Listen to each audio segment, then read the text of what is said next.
Please subscribe Tito Manny Vlog.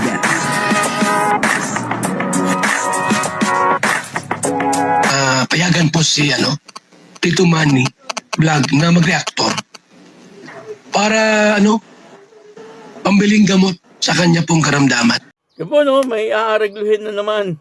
Etong si Kuya Bal, sabi ni Kuya Bal, hindi pa nga tapos yung kay Dr. Love. Eto na naman, may panibago na naman problema. Grabe, talaga nga namang kapag po nagkakaroon ng problema, talagang ang takbuhan ay si Kuya Bal. Pero pagka nag-uumpisa ng transaksyon, ay wala naman po doon si Kuya Bal. Pero pag problema na, ay ang takbo kay Kuya Bal na. Parang ganun ang nangyayari. At dito nga ay problema na naman sa isang charity vlogger tungkol na naman po sa pabahay. Parang nagbigay ng malaking pera itong sponsor doon po sa charity vlogger. At ngayon ay nagkakaroon ng problema. Alamin po natin yan, papanoorin po natin yung video. Nasa ganun ay malaman po natin kung ano po yung sinasabi ko. At nakakatuwa naman na si Dr. Love ay makakabili na ng kanyang sariling lupa. Doon po sa live niya, pinakita po yung isang mapa sa isang subdivision. At itinuro niya kung alin doon ang kanyang bibilihin na lupa. Ito po, ang size po nito ay 139 square meter. Medyo malaki-laki na rin po yan. At medyo magandang bahay na ang mapapagawa niya dyan. Yun po ang ayos. Dapat kapag magpapagawa ka ng bahay, sarili mo talaga. Sarili mo lupa, sarili mo ding gastos, yung bahay. Nang sa ganun, siyempre, hindi ka mapapaalis. Kahit sino pa ang magsabi na umalis ka dyan, ay wala silang magagawa sapagkat yan ay sarili mo.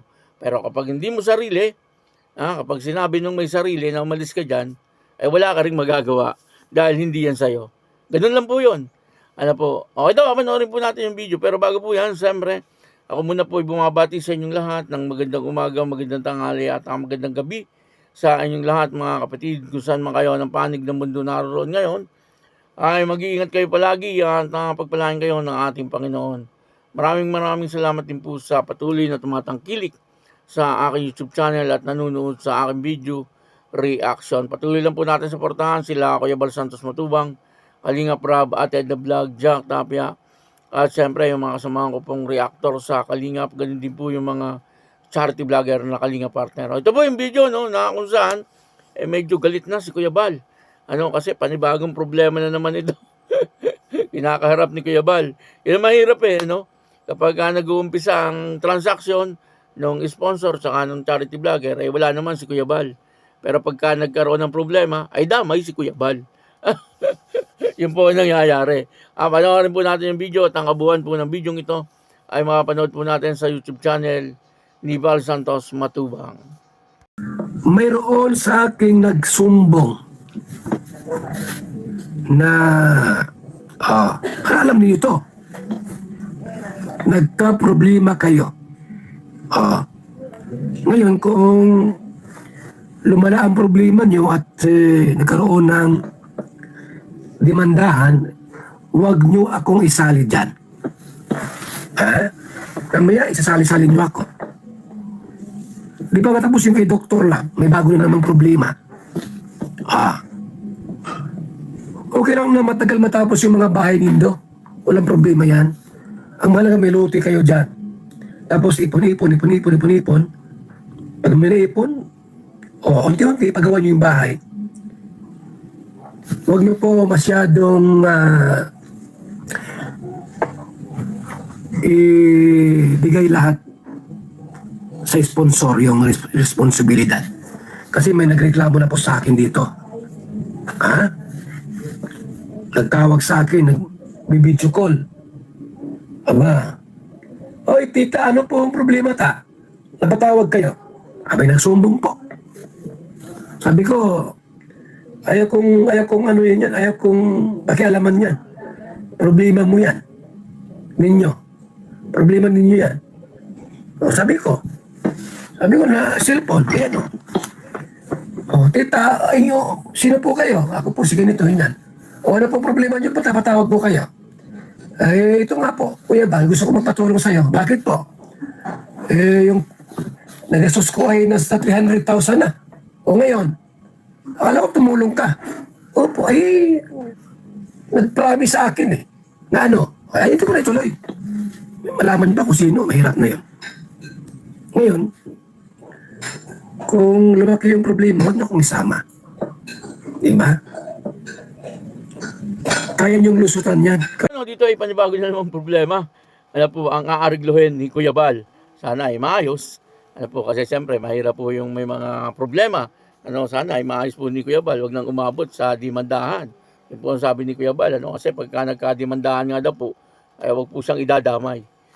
Tama nga naman, kasi nung nag-umpisa yung transaksyon, nung sponsor, saka nung charity vlogger, wala naman po dyan si Kuya Bal. Pero nung nandyan na yung problema, ay kasali na si Kuya Bal. Mahirap yun. Mahirap yun sa katayuan ni Kuya Bal. Bakit ganun? Ano nangyayari? Porky ba, founder ng Kalingap, eto si Kuya Bal. Lahat na lang ng problema ay kay Kuya Bal itatambak. Ay hindi naman pwede yung ganun. Lalo na sa ngayon, medyo nagkakaedad na rin si Kuya Bal, mamaya ma-stress yan si Kuya Bal, kasalanan nyo yan, ha? Yung mga charity vlogger dyan na nagbibigay ng problema kay Kuya Bal, At sana naman, doon po sa mga sponsor, wag po kayo basta-basta magbibigay ng pera. Nasa bandang huli, ay pagsisisihan nyo. Tulad po niya, nagrereklamo po kayo kay Kuya Bal. Ay ang problema po dyan, ay bakit po kayo tumulong or nag-sponsor doon po sa charity vlogger. Kasi wala namang binanggit si Kuya Bal kung sino ito Pero malalaman din po natin yan sa bandang huli. Kung sino po yung charity vlogger na yan. Mahirap yung ganun, lalo na kung dayo ka lang sa diet. Tapos ay gusto mo magkaroon ng bahay. Akala mo maayos ka na kasi may bahay ka na. Tapos yung pinagpatayo mong bahay galing sa sponsor. Pag kayo nagka-problema ng sponsor, ayun na. Damay na etong si Kuya Bal. Kaya tama ang sabi ni Kuya Bal, kung magpapatayo ng bahay, ay ang maganda yung sarili. Pakunti-kunti lang, ipon. Tapos pag may ipon, pagawa uli.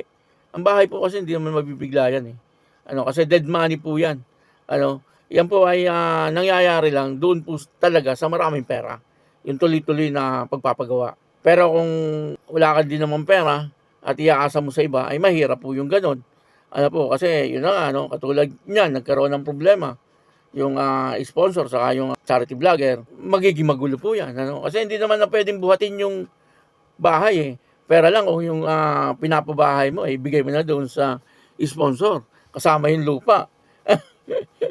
Para matapos ang problema.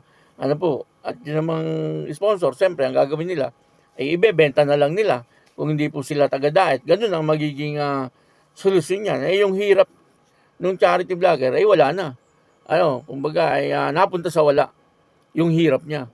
Kasi siyempre, meron siyang sponsor Mahirap pagka mayroong sponsor po talaga sa pagpapagawa ng bahay.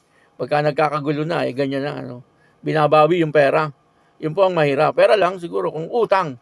Kung utang ay pwede siguro. Pero kung bigay, ay mahirap pong bawiin yung bigay na. Tama po yung sabi ni Kuya Bal na kung magpapagawa po kayo ng bahay, ay huwag nang masyadong iasa sa sponsor. Kumbaga ay mag-ipon na lang. Mag-ipon, tapos ay paggawa, ipon, paggawa. Parang gano'n, po. Buti kung yung sponsor ay maayos din nakausap o kaya yung sponsor ay baliwala lang sa kanya. Pagkabigay niya ay hindi na niya iisipin. Kasi may mga tao na kapag tumulong ay iniisip pa rin. Kasi ang tulong-tulong Kumbaga, pag tinulong mo, huwag mo nang hanapin kung saan ginamit yung pera. Kasi tinulong mo na Ganun yun. Kaya lang, siyempre, minsan, siguro may mga pangako din yung charity vlogger. May mga pangako, ganito, ganyan. Tapos nung hindi masunod yung pangako, nagkakaroon na ng problema. Parang gano'n ang nangyayari. Tapos pag nagkaroon na ng problema, yun na, tatakbo na kay Kuya Bal. Kaya ang sabi ni Kuya Bal, pag nagkaroon ng dimandahan, ay huwag siyang isali. Tama naman yon, sinabi ni Kuya Bal. Kaya, alamin po natin sino itong charity vlogger na ito. Sana doon sa mga sponsor, kung tutulong po kayo, ay doon na lang po kayo tumulong sa mga beneficiary. Doon na lang po sa talagang nangangailangan ng tulong. doon po sa mga talagang tinutulungan ng Kalingap. Paabot nyo kay Kuya Bal. Pwedeng ganon. Kaya yun, maraming salamat po sa inyo lahat. At ako po si Tito Manny Vlog na nagsasabing God bless you all. Diyos mapalos.